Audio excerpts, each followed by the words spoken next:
मंदिर सिर्फ एक इमारत नहीं होता, यह एक आध्यात्मिक ऊर्जा केंद्र होता है।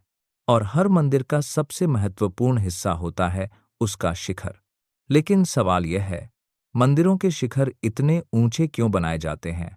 क्या यह सिर्फ सजावट के लिए है, या इसके पीछे कोई प्राचीन भारतीय विज्ञान छुपा हुआ है? आज हम इस रहस्य को गहराई से समझेंगे। भारत के दो महत्वपूर्ण ग्रंथ शिल्प शास्त्र और वास्तुशास्त्र, इनमें स्पष्ट लिखा है कि मंदिर का शिखर एक ऊर्जा संग्राहक होता है। इसका आकार पहाड़ों की तरह नुकीला रखा जाता है, क्योंकि नुकीली संरचनाएं स्वाभाविक रूप से आसपास की अधिक ऊर्जा को आकर्षित करती हैं। हमारे ऋषि मुनियों ने हजारों साल पहले धरती के चुंबकीय क्षेत्र, आकाशीय किरणें और वायु शक्ति, इन सब के मिलकर बनने वाले ऊर्जा क्षेत्र को समझ लिया था। इसीलिए मंदिर का आधार चौड़ा होता है और शिखर ऊपर जाते जाते बेहद पतला हो जाता है। जो ऊर्जा शिखर से एकत्र होती है वह मंदिर के केंद्र यानी गर्भगृह तक सीधे पहुंचती है। गर्भगृह सिर्फ एक कमरा नहीं, बल्कि एक ऊर्जा भंडार होता है। यही कारण है कि वहां हमेशा हल्की रोशनी रहती है। घंटी, धूप और कपूर का प्रयोग होता है, जो मंदिर के कंपन को शुद्ध बनाता है। जब कोई भक्त मंदिर में प्रवेश करता है तो उसका मन स्वतः ही शांत हो जाता है, क्योंकि वह एक ऊर्जा क्षेत्र के भीतर खड़ा होता है। मंदिर का शिखर का विचार हमारे ऋषियों को प्रकृति से मिला, हिमालय से। हिमालय की नुकीली चोटियां स्वाभाविक रूप से सबसे ज्यादा कॉस्मिक ऊर्जा को आकर्षित करती हैं। मंदिर का शिखर हिमालय का छोटा रूप होता है, एक आध्यात्मिक पर्वत। प्राचीन भारत में एक नियम था, मंदिर शहर की सबसे ऊंची जगह पर होगा। इसके पीछे तर्क था, ऊंचाई पर हवा शुद्ध और तेज होती है, शोर कम होता है, आसमान से सीधी ऊर्जा प्राप्त होती है। इसीलिए पुराने नगरों में मंदिर ऊपर होते थे और घर नीचे वाले क्षेत्रों में।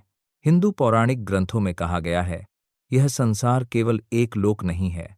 ऊपर है देवलोक, बीच में है मृत्युलोक और नीचे है अन्य लोक। मंदिर का शिखर ऊपर की ओर इसीलिए उठता है क्योंकि वह देवलोक की दिशा में संकेत करता है। शिखर केवल पत्थर की संरचना नहीं, वह एक आध्यात्मिक संकेत स्तंभ है, जो बताता है कि ईश्वर की ऊर्जा ऊपर से नीचे उतरती है। पुराणों में कहा गया है, जब कोई भक्त सच्ची श्रद्धा से मंदिर में प्रवेश करता है तो उसकी भक्ति ऊपर की ओर जाती है और आशीर्वाद शिखर के माध्यम से नीचे उतरते हैं। इसीलिए शिखर को देवताओं और भक्तों के बीच एक दिव्य सेतु माना गया है। जहां शिखर होता है वहां केवल मूर्ति नहीं होती, वहां चेतना का वास होता है। मंदिर का शिखर सिर्फ पत्थर की ऊंचाई नहीं है, वह एक दैनिक स्मरण है। हर सुबह शिखर के दर्शन हमें याद दिलाते हैं कि जीवन की भाग दौड़ में भी हमारी चेतना नीचे नहीं, ऊपर उठने के लिए बनी है। शिखर हमें सिखाता है, सिर झुकाकर प्रवेश करो और मन को ऊंचा करके बाहर निकलो।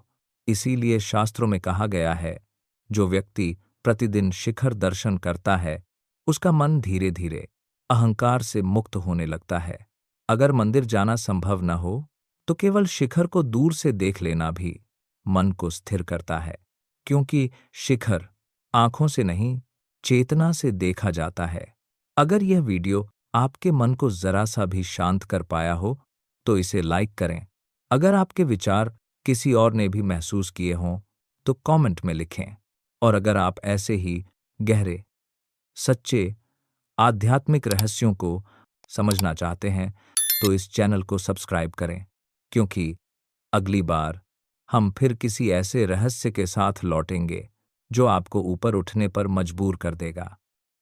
यही कारण है कि मंदिरों के शिखर आसमान को छूते हैं,